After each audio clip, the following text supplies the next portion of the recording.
નમસ્કાર. સરદાર ગુર્જર ડિજિટલમાં મહત્વના સમાચારો પર એક નજર.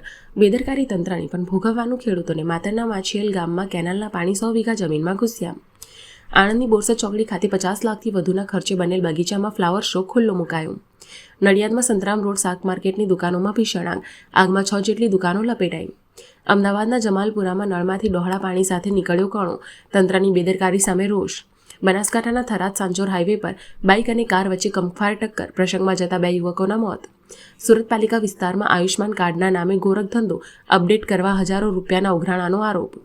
મુંબઈ બીએમસીમાં સત્તાનું સમીકરણ નક્કી. ભાજપના રીતુ તાવડે બનશે નવા મેયર, જ્યારે ડેપ્યુટી મેયરનું પદ એકનાથ શિંદેની શિવસેનાને ફાળવ્યું. દેશમાં પ્રદૂષણ અંગે CREA રિપોર્ટ જાહેર. ભારતના ટોપ 10 પ્રદૂષિત શહેરોમાં ગાઝિયાબાદ ટોચે, દિલ્હી બીજા નંબરે. આજથી ક્રિકેટના સૌથી ટૂંકા અને રોમાંચક ફોર્મેટ T20 વર્લ્ડ કપ 2026નો શંખનાદ. મુંબઈના વાનખેડેમાં ભારત અને અમેરિકા વચ્ચે ટક્કર. યુક્રેનના ઉર્જા ઇન્ફ્રાસ્ટ્રક્ચર પર રશિયાનો વધુ એક ભીષણ હુમલો. 400 ડ્રોન અને 40 મિસાઇલ છોડી.